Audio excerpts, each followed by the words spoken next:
ಅದು ನಮ್ಮ ಗುರುಕುಲದ ಹೆಮ್ಮೆ. ಅದಕ್ಕೆ ಯಾರು ಬಸವಣ್ಣವ್ರು ಇರ್ಬೋದು, ಅವ್ರೆಲ್ಲ ಬೇರೆ ರಗಡ ಮಂದಿ ಕಲ್ತವ್ರೆಲ್ಲ ಭಾಳ ಮಂದಿ ಇದ್ರು. ಯಾಕ್ರಿ ಮಾದಿಗರ ಚೆನ್ನಯ್ಯ ಇರ್ಬೋದು, ಅದು ಮಡೆವಾಳದವ್ರು ಇರ್ಬೋದು, ಅವ್ರೆಲ್ಲ ಏನು ಕಲ್ತಿಲ್ಲ ಅವ್ರು.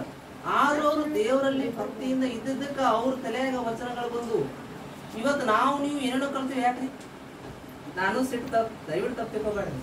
ನಮ್ಮ ಬಾಯಿ ತೆಗೆದ್ರೆ ಸಾಕು ಸಿನಿಮಾ ಆರಾಮ ನೀರಿಗೆ ಬಾರೆ ಹೌದಲ್ರಿ. ನಮ್ಮ ಬಾಯಾಗ ಅಂತ ವಚನಗಳು ಅವ್ರು ಏನೋ ಕಲ್ತಿಲ್ಲ.